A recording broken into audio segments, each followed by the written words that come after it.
Hello. Video में आप सबका स्वागत है। आज हम लोग व्याकरण चैप्टर 1 यानी व्याकरण की पुस्तक में जो चैप्टर 1 भाषा, बोली, लिपि और व्याकरण के विषय में हम लोग पढ़ेंगे। तो सबसे पहले भाषा यानी जिसके माध्यम से हम अपनी बातों को दूसरों तक पहुंचाते हैं और दूसरे की बातों को सुनकर समझते हैं, यानी एक दूसरे के मन के भाव को समझना और व्यक्त करना। ये भाषा जिस माध्यम के द्वारा किया जाता है उस माध्यम को हम भाषा कहते हैं। बोली में आएंगे तो अगर हम बोली को देखते हैं तो बोली भाषा का ही रूप है, लेकिन इसका क्षेत्र जो है वो बहुत ही सीमित होता है। यानी एक छोटे किसी क्षेत्रीय भाषा को हम बोली कहते हैं। क्षेत्र विशेष में बोले जाने वाले भाषाओं को, जैसे कि किसी एरिया में बिहार में है तो वहाँ भोजपुरी हो गया, बंगाल में जाओगे तो बंगाली। तो ये सब क्षेत्रीय भाषा जिसको हम लोग बोली कहेंगे। अब है लिपि। लिपि यानी जिस माध्यम से हम अपनी भाषा को अपनी बात को व्यक्त करते हैं। तो भाषा को समझने और लिखने के लिए चिन्हों की जरूरत पड़ती है। तो कुछ विशेष चिन्ह हर स्वर और व्यंजन को व्यक्त करने के लिए कुछ विशेष चिन्ह निर्धारित किए गए हैं, जिसे हम लिपि कहेंगे। और व्याकरण यानी जिसके द्वारा हम भाषा के सही रूप की जानकारी प्राप्त करते हैं उसे हम व्याकरण कहेंगे।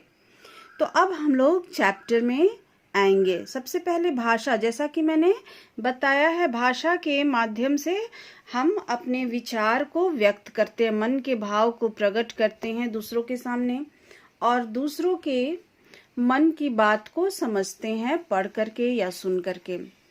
तो मनुष्य अपने मन के भावों को प्रकट करने के लिए भाषा का सहारा लेता है। मनुष्य एक सामाजिक प्राणी है, उसे दूसरे लोगों के संपर्क में रहना ही पड़ता है। भाषा के बिना ना तो वह अपनी बात समाज के दूसरों लोगों तक पहुंचा सकता है, ना ही उसकी बात स्वयं समझ सकता है। तो इस प्रकार हम देखते हैं कि भाषा मन के भाव या विचार को प्रकट करने और समझने में एक दूसरे की मदद करते हैं। तो मन के भाव या विचार के आदान प्रदान के साधन को भाषा कहा जाता है। ये तुम्हारी परिभाषा हो गई। अब भारत के अलग अलग क्षेत्रों में अलग अलग भाषाएं बोली जाती हैं, जैसे हिंदी, पंजाबी, गुजराती, बांग्ला, तमिल, तेलुगु आदि।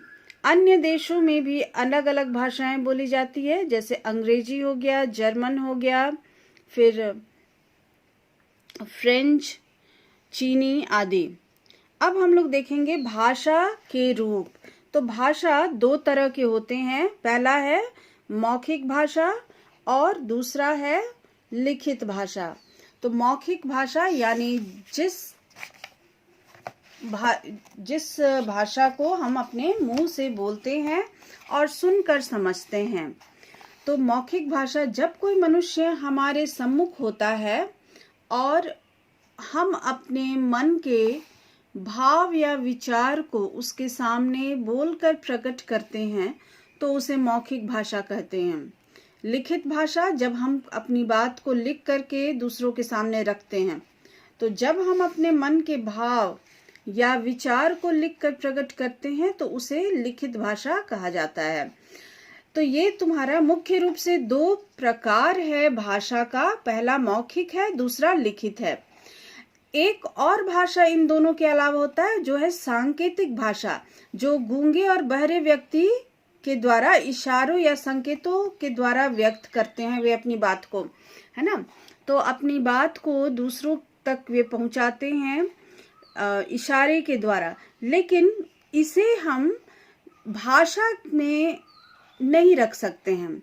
यानी इसे भाषा के रूप में मान्यता नहीं दी गई है, क्योंकि इस संकेत के माध्यम से हम अपने मन के हर भाव को व्यक्त नहीं कर सकते हैं और ना ही दूसरे के द्वारा किए गए संकेत को पूरी तरह से हम समझ पाते हैं। यानी सामने वाला व्यक्ति क्या कह रहा है इस चीज को पूरी तरह से समझना कठिन होता है अगर वो व्यक्ति इशारे में बात करता है तो। अब हम आएंगे मातृभाषा। तो मातृभाषा वह भाषा होती है जो बच्चा जन्म के बाद सबसे पहले अपने माँ के द्वारा या अपने परिवार के लोगों के द्वारा ग्रहण करता है। तो यहाँ पर देखोगे मातृभाषा जिस भाषा को बच्चा सर्वप्रथम अपनी माँ तथा परिवार से सीखता है उसे मातृभाषा कहा जाता है। जो बच्चा हिंदी भाषी परिवार में जन्म लेता है उसकी मातृभाषा हिंदी होती है।